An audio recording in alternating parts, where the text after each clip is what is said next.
Hi, good afternoon. Welcome to this monthly edition of Dolby Atmos music creation series webinars. Today we're going to have a discussion with Stan Kybert of Dean Street Studios. He's going to be telling us a little bit about what he's been doing in Dolby Atmos, some of the thought processes that he goes through, and some of the techniques that he's adopted. So before we get into that, there's some new things that we'd like to share with you from some of our partners. So this month, Avid released 2020.6 version of Pro Tools. This brings with it some exciting additions to the workflow. Most importantly, from my point of view, is the higher core audio and ASIO channel support for other devices of non-Avid devices, increasing to 64 channels. That means that coming out of your workstation, you're going to be able to send up to 64 channels or 10 channels and 54 objects, for those of you counting, to an external workstation running the production suite or the mastering suite, for example. And still making use of some of the I/O capabilities of your devices. So a very exciting addition to the workflow there. Along with that, it brings with the M1 support for 48K workflows, and also the HDX hybrid engine, which is going to enable a lot more channel count, a lot more processing to be utilized. But the HDX portions are still going to require two HDX cards, largely because they each provide 32 channels per Digilink port. So for those of you working with an external Pro Tools external renderer, then you're going to still need to have that HDX2 capability to make use of the full 128 channels. But it does mean that you can do so much more in a single unit, and offload a lot of the processing, and make use of that DSP only when you need it. So very exciting. Removes a lot of the limitations of the HDX in those workflows. Yeah, check that out. Also, continued development of what's happening with Dolby Atmos integration in that platform. Without further ado, I'm going to introduce Stan Kybert, lead mixer for Auriferics at Dean Street Studios. We're joined on the webinar today by Justin Randall, who was deeply involved in the introduction and installation at Dean Street. This is the beautiful work that they created in that environment. So here's Stan Kybert in an interview that we recorded last week. Thank you to those that sent across questions, and here we go.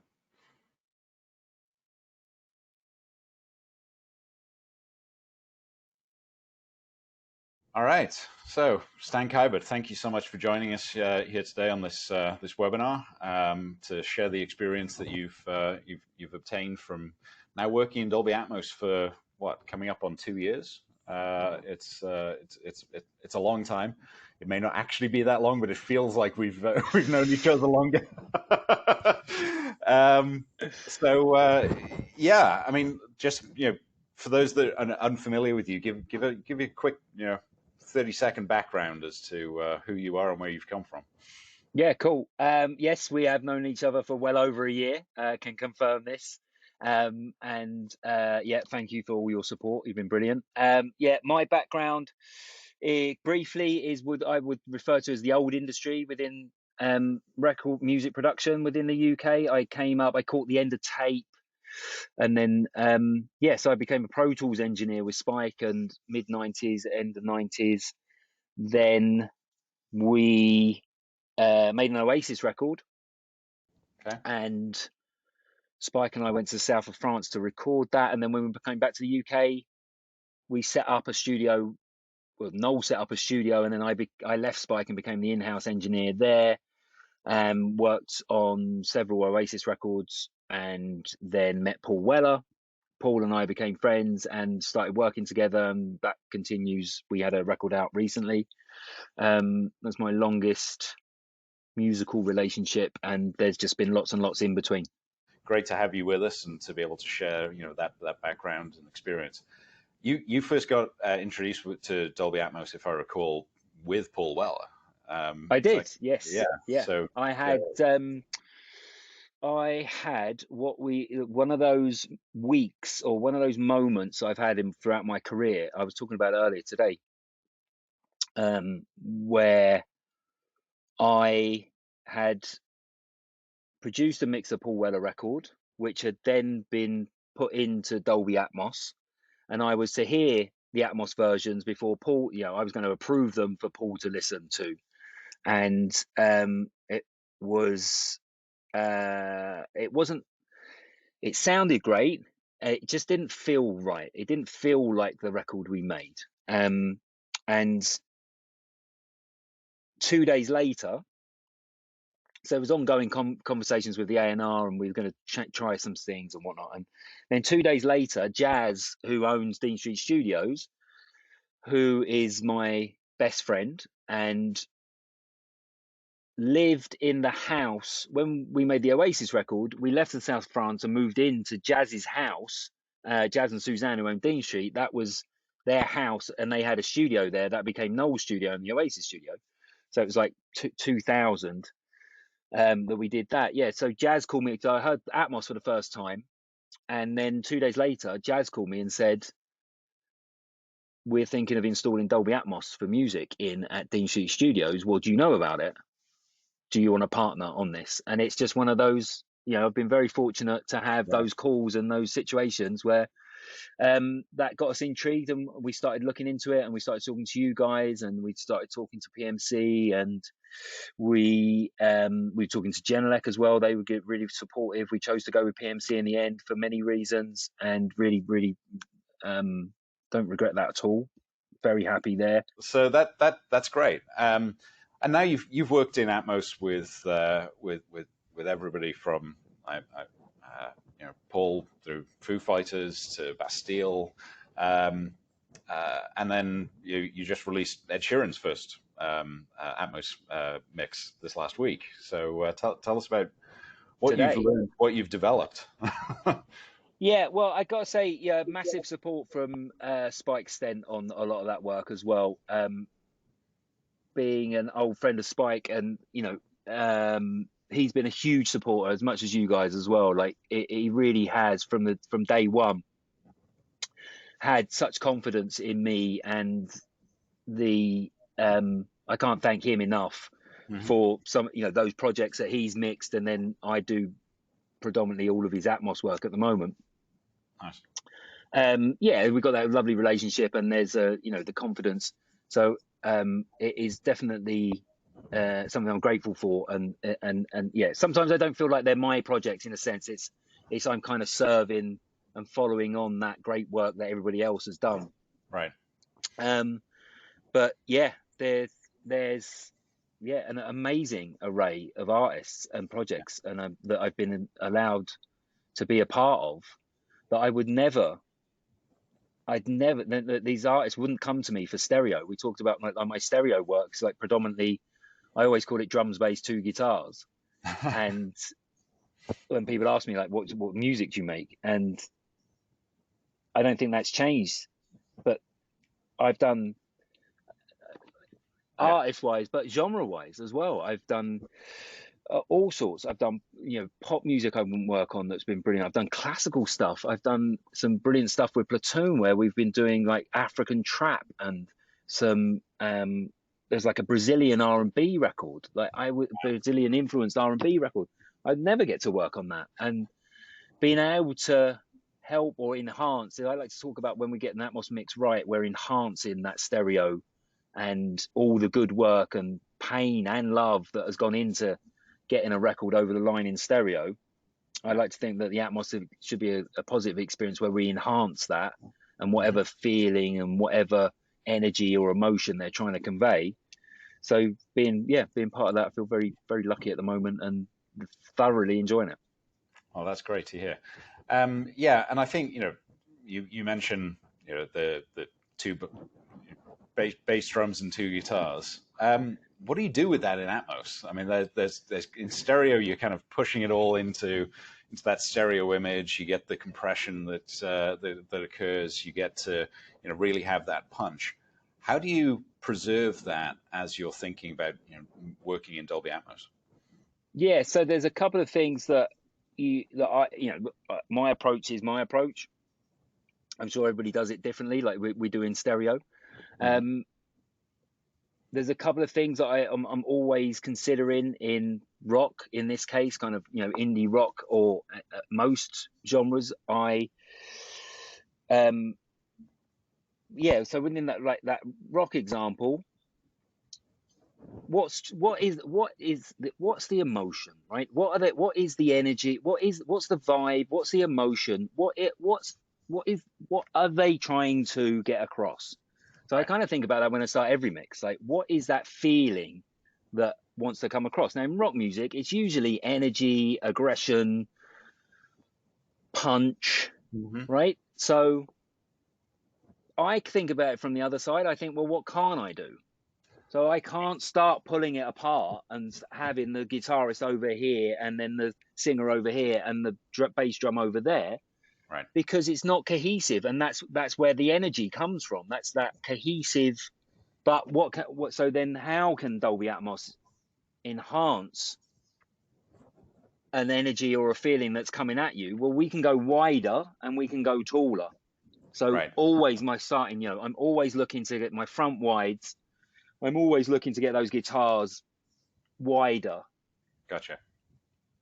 Then I'm looking to get some height. While I'm doing that, I'm also going to be having that wonderful effect where once I start removing some of that competitive frequency from the stereo image, the vocal appears louder or shinier or more present or more aggressive or more. And all the performance is in the vocal, not all the performance, right? A lot of performance within that vocal suddenly doesn't have so much competition.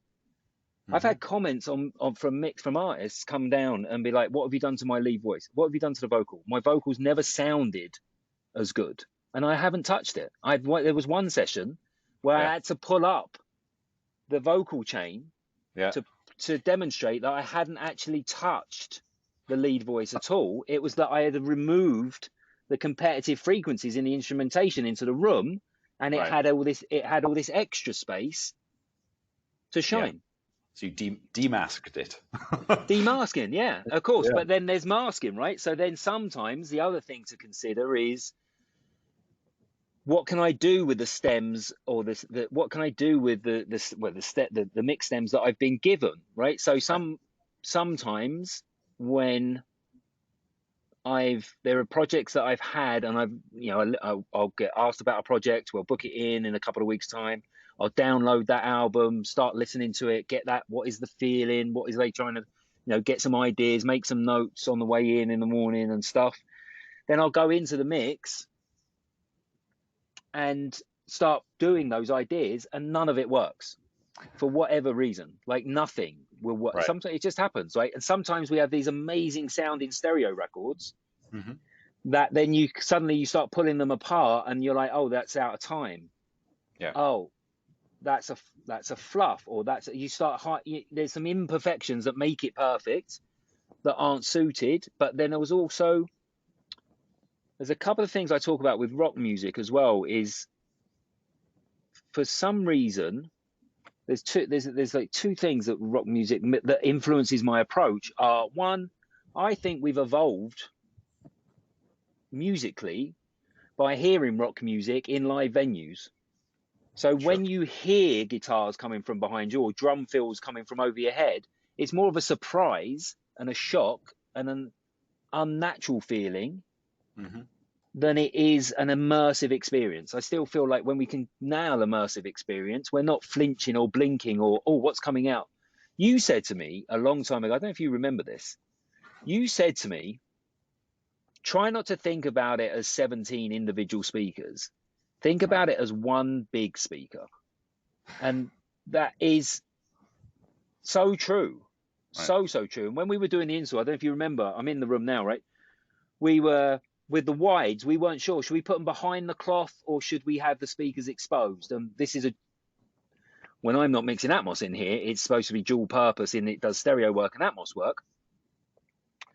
So we thought about the impact on the artist of having 17 speakers exposed, and could that be a negative for when someone's writing, someone's recording, somebody's doing some mixing in stereo. So we chose to put them behind the cloth, and it was about 3 months in with what you said to me, and the speakers being hidden is enabled me to have that consideration of thinking of Atmos as one immersive sound as opposed to what signals coming out of which speaker. Right. And that's really applicable in rock music. I think it's kind of it helps me think about that feeling rather than, oh, I'm not using the mid sides, they're staring at me but I know they're not moving, the cones aren't moving, right? So I've got to use them. When that's taking me out of the music now, right? I've got to be thinking about the overall what's trying to be conveyed. And yeah, rock music tends to be taller and wider, and then there's other things, you know, we can do to try and, well, there's other things that I do to get that feeling of immersiveness. And I've also noticed actually recently there's a few mixers, there's like a style appearing in the format recently. There's a few placements now that are kind of sticking. There are a few, I mean, I've got my default placements that I think I can try it, and I like to hear signal in general. Yep. But I'm hearing a couple of the mixers as well. I mean, we're sharing those, and they're almost stylistically. There's a Right. So that, I guess that's going to evolve as well, right? More mixers are going to come online, and more people are going to. There are more mixers going to come online. There are more studios going to come online, and then that's going to help form how we kind of mix these. There'll be references, right? I haven't had anybody come in yet and say, "Can you mix this? Can you Like mix my record like this Atmos record?" Yeah. It you know, that's going to happen, and then we're going to be influence, and that's only a good. I see that as a good thing. I only see that as a good thing.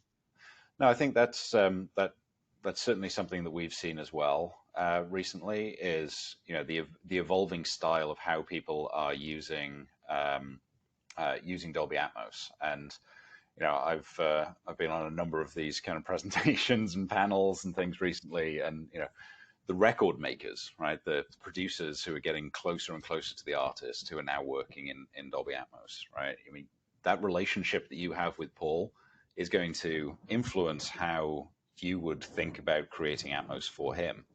And we've certainly seen that evolution recently with other, you know, producers and engineers who are working in the format. So I find it, you know, really exciting to also see how the market is interacting with each other.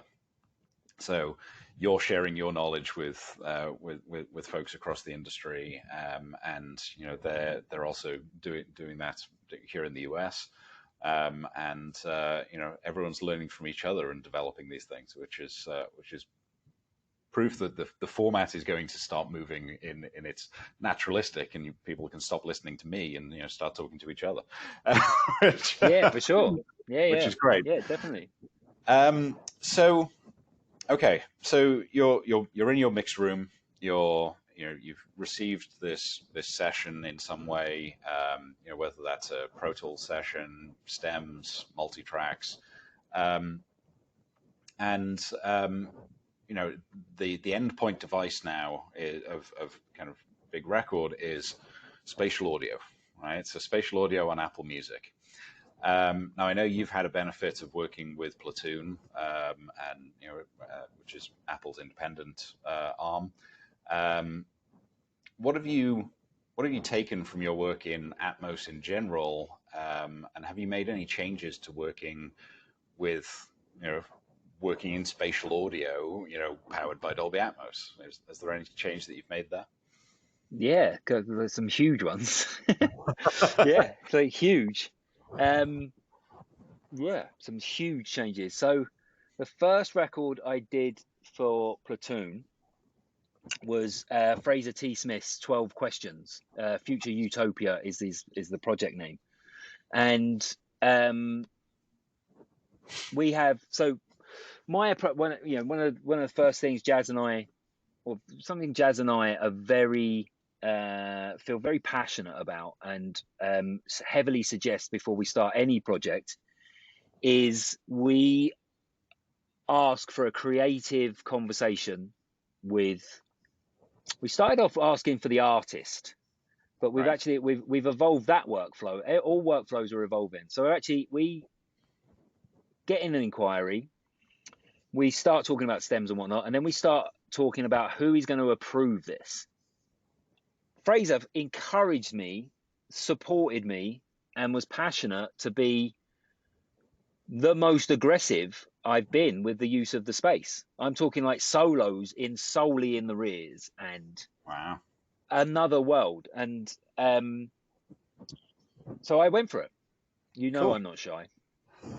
So I went for it, and I was also like, big record for me. But Yeah. I mean, they're all important. I mean, I don't want to say that, but like, big client. I mean, they all seem pretty big anyway. But like, an important record. They're all important, but really, passionate and felt supported. Yes. And went for it. And I will never forget. I was texting Fraser. I was saying, look, you've got to come down. Let me do 2 or 3. Come and hear it. Like, he's never heard Atmos. He's like, no. You're perfect for this. Da, da, da, da. So I was just going. I was just like, and this record's like 21 tracks. It's beautiful. It's like poetry and then full productions. It's different genres. It's like it's a journey to another world. Right. And so I was like, look, I'll do the first half and you've got to come and hear it. If I'm on the wrong track here, I don't have to remix 12 tracks because we've never met. We're just talking about this thing you've never heard. Right. So he came in the weekend, and I will never forget it. Actually, Ollie was here and he filmed it, and we sat in this room. He sat in the center. His wife was here. Ollie was over from Platoon, who's become a really good friend, and dimmed the lights, turned it up, pressed play, sat at the back of the room. I was looking for feet taps, and like there wasn't much. There was the odd sort of head movement. I was getting a bit nervous. I was genuinely getting a little bit nervous. I'm usually looking for a nod, and there's some funky tracks on that record. And we played the first half, and Fraser turned in his chair. I'm sure he won't mind me saying this, and he was emotional.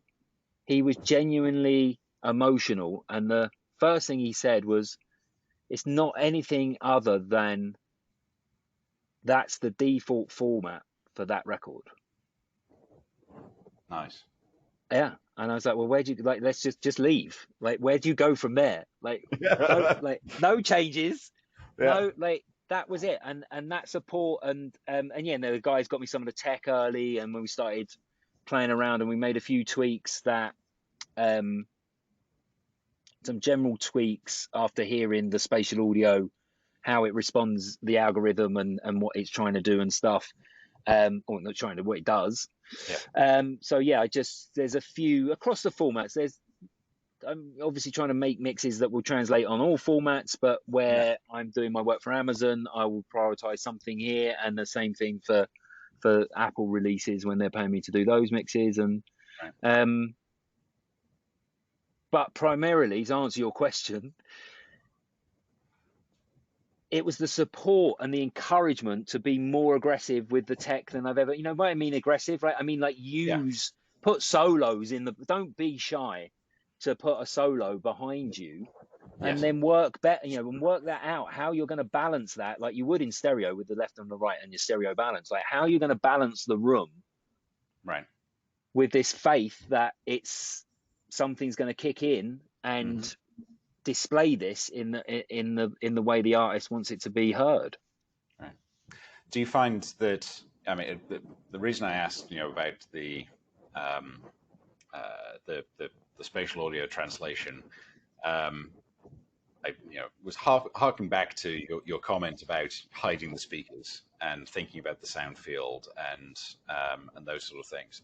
Do you find that the hiding of the speakers and that actually helps you get to where you need to be with mixing for this this format, right? I mean, Dolby Atmos Yeah, for sure. will scale Yeah, to definitely. headphones, will scale to speaker systems, and do you find that is beneficial to the conversations at that point?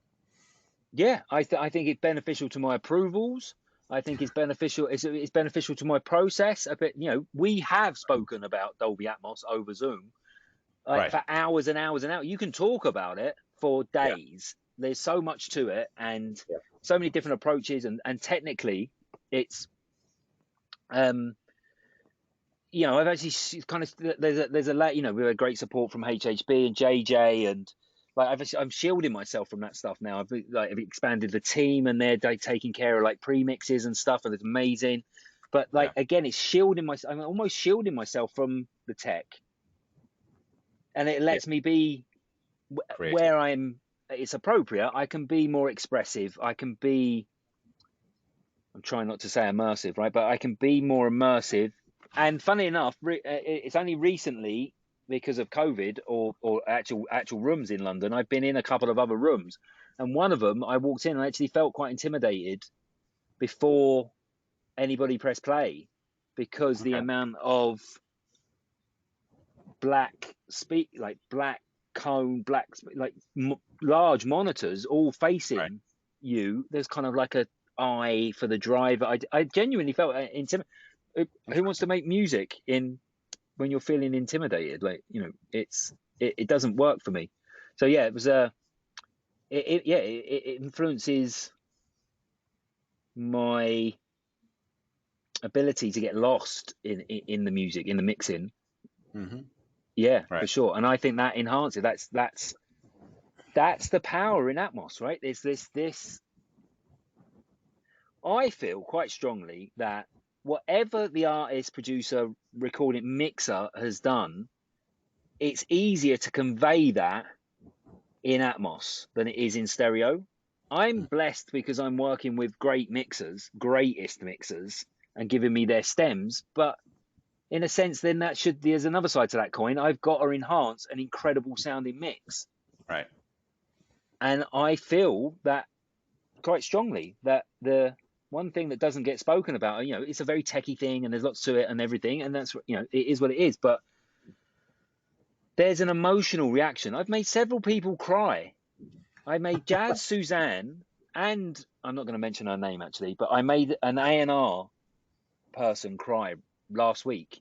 And that's a track that they have worked into stereo with 15 mix changes, mastered 3 times. Yes. And she was welling up with that connection with the music. Yeah. Okay. Cool. So we opened up when we announced that this webinar was happening. We opened up for some questions to be submitted. So thank you for those that actually submitted some questions here. So I have one from Frank here, and it's dealing with reverb, which is everybody's favorite topic. So how do you approach the concept of reverberation in Dolby Atmos, particularly when you're thinking about the space that it's going to be played back in, right? Whether that's headphones or onto the speaker, the smart speakers and sound bars. Do you use particular like three-dimensional reverb, something like an Altiverb 712 or exponential, or do you mix and match?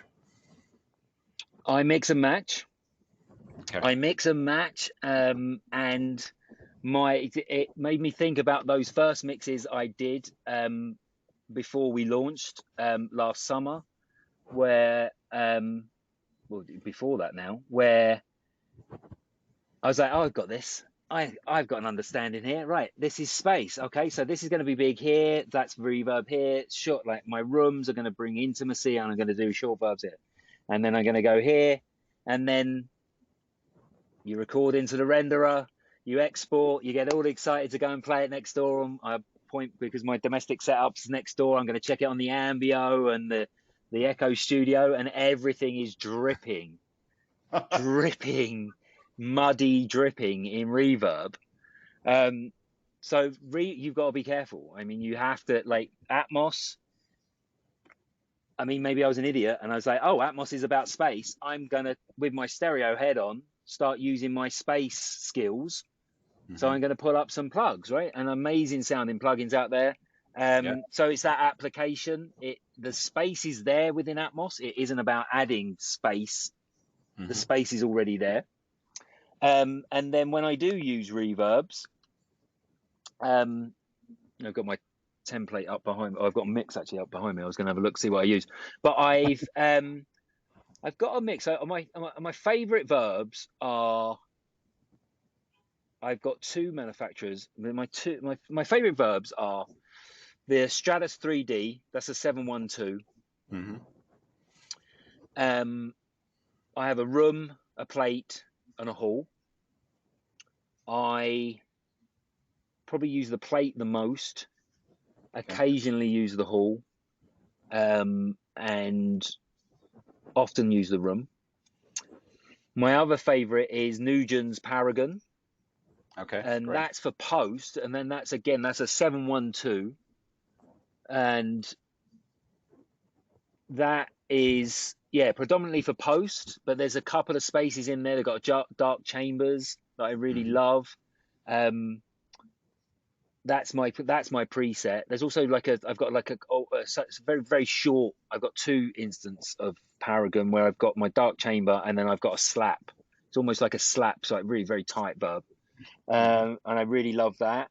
I love the accessibility of that. I find I can edit that a lot easier than the others. Steve Genowick gave me a few great reverbs that he'd built himself, which I was using a lot at the beginning, and I've kind of moved away and found those. But I had great support and a few chats with Steve as well. He was really supportive. And the other thing I've done, and I haven't done this as much as I would have liked because I thought this was a great idea. Where I've used this has been brilliant. But I don't use it as much, is I've used Nugent's Halo to upmix a stereo reverb. So I couldn't find an immersive spring reverb. So I took a stereo. I used the Altiverb's got that ridiculous amount of the BX20, and then put that through an upmixer to then create a 712. I think I was the first person to create a 712 spring. Certainly the first one that I've been aware of. Nobody else has mentioned it. So that's fantastic. So many options. You've got to be creative with these things. And for reverb, any other reverbs? Quite funny because in stereo I used to use Audio Suite quite a lot. I guess it's because it's not that kind of that multi-track kind of mix, and I would be doing detail work and stuff like that. Right. Where I don't do that as much. And Stratus 3D sounds amazing, and I've got those patches and they work a lot of the time. And what I loved about Steve's Genowick's built his effects engines. What I love about those, he put a very short delay in front of each, so he'd have like wides and heights and all on the same patch and all with a mono set. So you had like a 1 in 10 out. I'm sure Nick has spoken to you about this as well. Another great Atmos mixer, and it's a 1 in 10 out reverb, and that's very tight delay. It would be like a H delay or Echo Boy is time synced to the tempo of the track, and they're really, really short delays, right? And I've been mixing with those. I remember last year mixing with those and being like, this is washed out. This is it's just too much verb flying around everywhere. And then you dial in the tempo of the track, and the room would go tighten up. You're making me think I might go back to looking at some of that stuff. But it was a gratifying feeling when you're like, I'm in trouble here. I've gone too far, and you tempo map it, and bang. And now, funnily enough, the guys tempo map all of my mixes, so that's probably why I don't do that anymore. But the guys, it's part of my pre-mix now. The amount of I've fallen back in love with the I'm calling it AMP, right? I'm calling it the Atmos music panel. Fair enough. I'm just a bit uncomfortable reaching for a plugin and saying I need some damp, the Dolby Atmos music panel. So I just call it amp. I've got it in my template now. I've got a Yeah. keys amp, guitar. It says guitar amp, Vox Yes. amp. So yeah, I'm back in, and obviously that the sequencer works is tempo mapped, and again, an evolution of, was I using that last year? Very, very little. Now Right. with spatial audio and that ability to really hear a lot of movement and a more aggressive use of panning to taste. Now we can hear that, right? Let's do it. Let's do that. Yeah, definitely more. More. I can't think of another word. More aggressive use of panning and the space from Right. the last 4 months. Fantastic. Cool. So Dean Street is a fairly unique setup for our Dolby Atmos environment, in that you actually have a live room right there through the It's window. right there. Exactly. So how much does that influence you as you're thinking about your mixes? And this is actually, the question is from Nicholas, asking about, do you track in Dolby Atmos? You think about mic positionings and room mics, and does that influence some of your decisions about what you want to capture in a tracking session? Yeah. So I don't, Okay. but the Dean Street crew do. So they've started exploring. There's been a few downtime sessions where there's been piano recordings and jazz trios and into Atmos. Mm-hmm. So I've got a host machine. When I'm mixing my albums, I have everything. I have the whole album in one session. I want to be able to flick between, so it can be quite a load on the host Pro Tools unit rig, Mm-hmm. although it's HDX and whatnot. So then I record my mixes to the renderer. I point because the renderer is up there, and so there's quite a latency issue for monitoring at the moment. So we can't drop in when we're recording. We can record in Dolby Atmos. It's a recording studio. I'm sat Yeah. in an SSL. There are racks of Neves and 8 distressors and Fairchilds and everything you'd ever need. Yeah. So there's the experimentation there is recording performances that are solely possible within the room.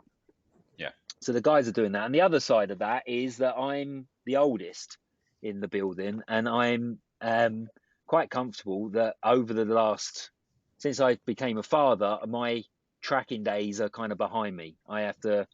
Right. I think it's just where I'm at with my career. I'm just moving away. I don't need to be, up at midnight recording somebody, and I don't need to be. I don't need to be like I don't, I don't enjoy it as much as I did when I was 25 and doing, recording Oasis records, and Yeah. being away from home for 6 months wasn't a problem. Where my home life doesn't lead to that now, and the last 10 years I've been predominantly focused on mixing.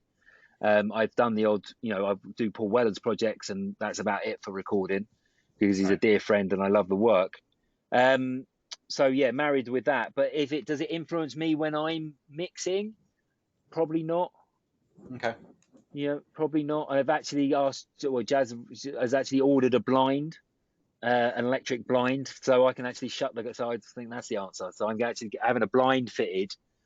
Well, I'm actually doing that because we've got a second studio that looks on and shares the live room, and because I'm in here with Atmos all the time, the second studio is being renovated and upgraded to accommodate the tracking work moving from the Studio 1 into Studio 4. Okay. Fantastic. So yeah, I'd say no. Okay. Well, great. So Dean Street again, was heavily associated with Bowie, and I know he had some interesting miking conversations and multi mic techniques and things like that. Do you find that history kind of leaning on you at all? Do you know what I didn't, and then somebody said to me a good few months back, and it's kind of what we were saying about earlier about stylistically, like how it's forming and what's happening about, traditionally there's always been a different approach to music production between the States and the UK. Mm-hmm. And I think, in a good way, right? In a technically, aesthetically, musically, you know, I remember coming up at Olympic and they'd be like, that's the single version, and now let's do the American single version. And the vocal was always a lot louder, and you know, it's, you know, stuff, you know, like good for good reason, not good or bad, or like just all good really. But they were saying like the UK needs to step up here. We need to start considering that relationship, and then what is the UK's place within Atmos? I've always said, like, ever since we've spoken, I've always feel like America has taken this format on quicker and sooner, and has almost been sort of a couple of years ahead, really. I mean, it's only, you know, a couple of years old as a format, like domestically, right? In like 2 years old in November, I think. For But music, it's always, yeah. Sorry. For music, yes. Yeah, Atmos music. Yeah. I always felt like, I don't know, when I was having conversations that we were all, you know, we were the first private install of an Atmos music studio in the UK, and the studio list in America was, you know, with many studios, right? So I definitely felt like we were behind. But it's kind of something I've considered. I just don't feel of the stature or ego to kind of take that battle on. But it's something, I mean, I've done it from day one. I've spoke to you about it quite a lot. It was really important to me we purchased that JBL box, if you remember. Synthesis. That spins, it gets the signal out of the Apple TV box so I can actually hear it in the studio. That was huge. That was like, you know, it was a fortune. It was a small fortune, but it was one of the most important bits of equipment for me, is to hear what everybody else is doing and how it evolves and genre-wise. And, you know, it's really important to learn from each other and take what I feel are the good things and incorporate them in my workflow, and that experimentation, and hold on to the good things, leave the bad, try and establish ourselves that way through that, you know, kind of reflective process away in a sense. And that was like, need that idea first of hearing what others are doing. So hopefully we're catching up. I've definitely heard, you know, there's a couple more studios come online in the UK. And then that'll push us on, right? Well, then we'll start hearing that work and those approaches.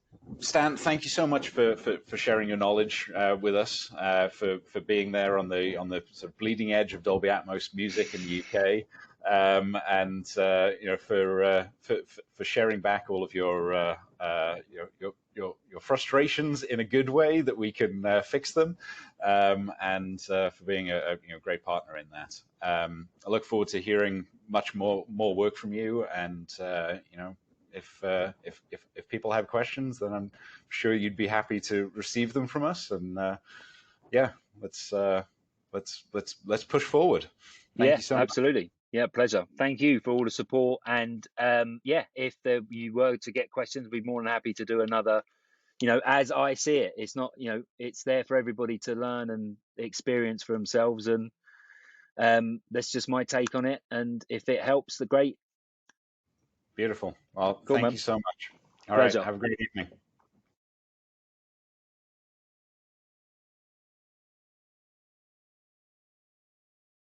Wonderful. There we go. So I hope that was you know, interesting and useful. I certainly enjoyed the conversation with Stan myself, and look forward to you know, truly listening to more of his work. If you know, he mentioned the Ed Sheeran record, go ahead and listen to that. It's on Apple Music and sounds great. So he did a wonderful job there. So there were a number of questions that came in after the fact on that recording. So we'll cover some of those in a little bit. And also, if you have other questions, then please add them to the Q&A. So some things that definitely have been coming up over the last month, and would love to direct you to some resources that we have available. These workflow guidelines will definitely help you to get closer to where labels and streaming services are looking to you for your deliverables. In particular, you know, think about that music panner, or the DAMP, or the AMP, as Stan refers to it. how to actually record that into your workstation for export capabilities. If you'd like to reach out about getting your studio up and running with Dolby Atmos, then the Music Studio onboarding form is the avenue for that, and that's a distributed worldwide endeavor. So complete it so we can direct you to the appropriate people in the Dolby company. And also, if you want to know more, obviously there's the certification program from Avid that's available, but this self-paced learning resource is a great place to kind of steer yourself through and understanding about what Dolby Atmos is, how you can develop your own workflow, and a lot of great resources available there.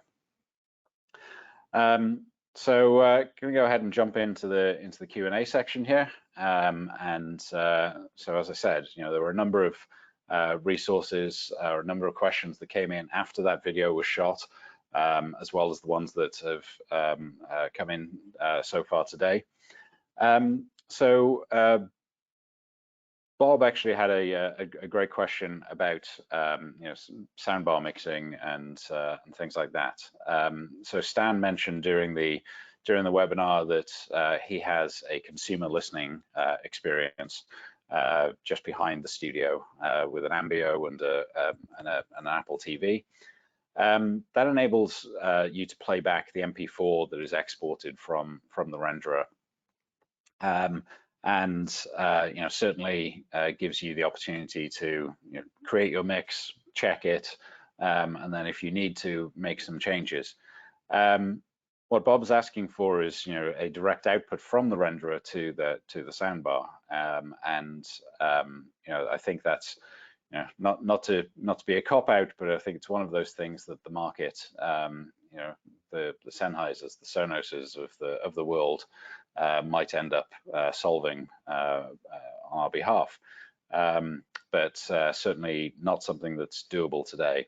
Stan also mentioned the consumer device playback. So he spoke about the JBL box.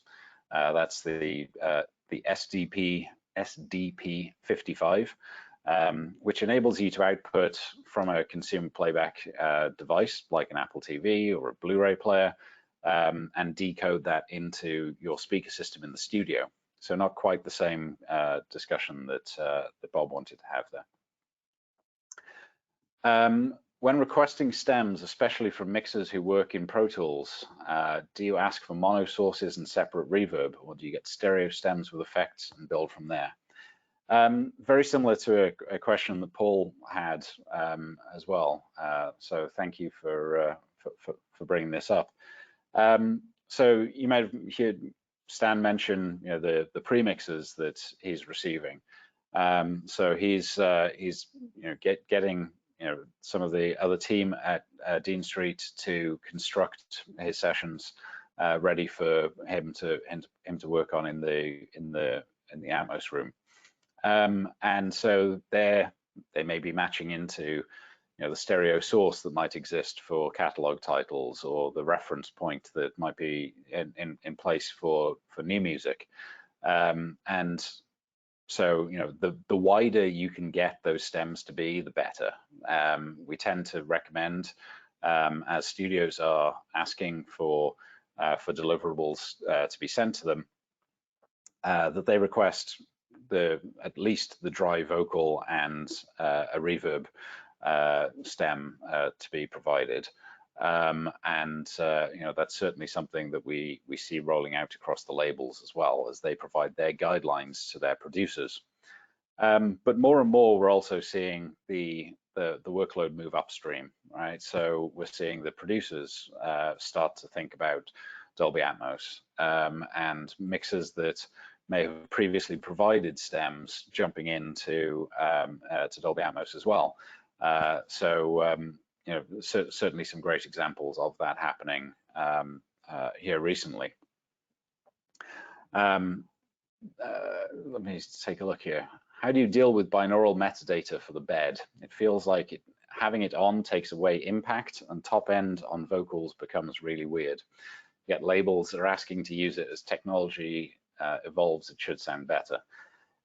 Yeah, the binaural metadata is certainly there to help you to create and sculpt what you want in that binaural output. If you're having trouble with the vocals and how that's being affected, I recommend just pulling them out of the bed and maybe creating some vocal objects, because objects can be treated in a different way. So objects can be off, near, mid, or far on a per object basis.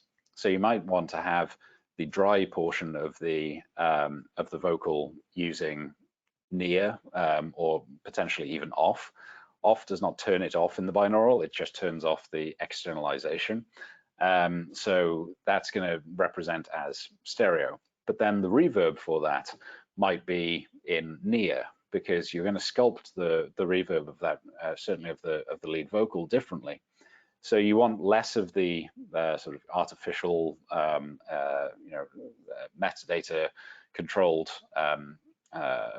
room attached to it, and more of what you're going to build around that. So if you set something to near, it's basically like having it's in this sort of plane, proximity to you. So you should hear a much cleaner effect there. But certainly, there's a lot of experimentation that can happen there. So yeah, definitely dive in. Eric had a question about mixing on headphones instead of a 7.1 or 7.1.4. And yes, it's certainly possible. The production suite that you can download the 90-day free trial of there gives you access to the binaural renderer as well. So headphone only mode is a good way to kind of get up and running with Dolby Atmos, at least to start thinking about it. Absolutely recommend working with a speaker-based setup at some point during your production, though.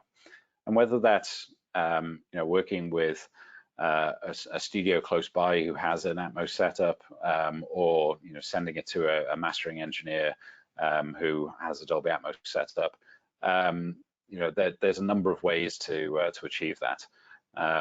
And I have a question from one of those mastering engineers right here. So Dale Becker, based out of Pasadena. His question is, how do you deal with the approval process when people cannot attend and they have to approve remotely? How do you go about managing client expectations who cannot listen in ideal conditions? So Stan alluded to this. Actually, it didn't make the final cut, but he actually has the AirPod Maxes and things like that. He's referencing his mixes as he goes along. So he's able to take that MP4 export, put it onto an iOS device, and make sure that he's happy with what that translation is. Also, yes, folks are doing approvals via the Binaural Re-Render. So in the renderer, there's a functionality to export channel-based deliverables. So the binaural is one of those options. So if you click on the window menu at the top, you'll find the re-renders option. And in there, you can specify a bin file or a binaural file. And that will play on any device, regardless whether it's Atmos enabled or not, and play as you're listening to it through the renderer onto the end user's headphones. You definitely want to make sure they're listening to that on headphones, but beyond that, that MP4 file will actually play on hundreds of millions of devices worldwide. So whether that's plugging into a soundbar via the Blu-ray player and a USB stick, or airplaying it from your computer to an Apple TV 4K, or a multitude of other options. There are abilities to do that just so you can achieve that that QC process. There was another question earlier on, and I thought I need to bring that up, and now I'm completely blanked on it, but there we go. I'm sure it will come back to me if it was valid. Mixbus compression has been a big thing in music mixing in stereo. How do you go about managing client expectations who cannot, how do you do this? How do you do this with that in Atmos? So, you know, we've definitely seen some folks, you know, create a kind of mix bus, you know, either using the bed or multi objects statically located, and apply something like a fab filter or you know some other compression to those statically located objects. But we do also find that you know people use less of those processes. It's certainly possible to achieve, and I direct you to dive deep and find the AES mastering discussion that I got to have with Michael Romanowski, Gavin Lurson, and Ruben Cohen a number of years ago. They describe in there some pretty complex sidechain capabilities and things like that. So definitely possible to achieve you know some kind of you know that feeling of a mix bus, but it's absolutely not as straightforward as it is in stereo. Okay. I've reached the end of my questions. So if you have any more, please throw them my way. I'm happy to take anything and everything. And if I remember that question that triggered me during the Dale's during Dale's answer, I'll totally throw that in as well. So missed the first part of Stan's interview. Where can I hear it? So we're going to, as with all of the other webinars, be posting this up to professional.dolby.com, and I believe it also gets posted to YouTube as well. So give us a couple of days, and that should appear up there. Yeah, so you can watch it over the July 4th weekend. Is Apple going to keep supporting Atmos for the long term? I certainly hope so. They've shown no signs of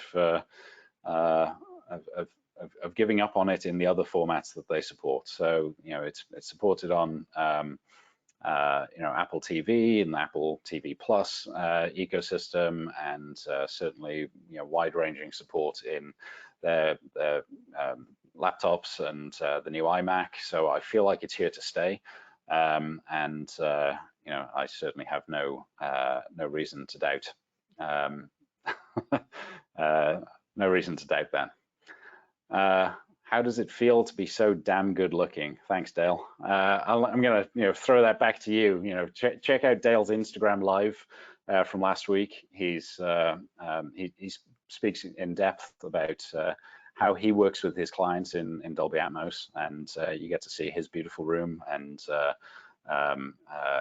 it's certainly a treat to hear somebody talk about how they've worked with multiple engineers and mixing in the format, as well as his thoughts on mastering and how he's worked with his customers. So definitely go check out Dale Becker on Instagram, and it's a very worthwhile 39 minutes. So absolutely there.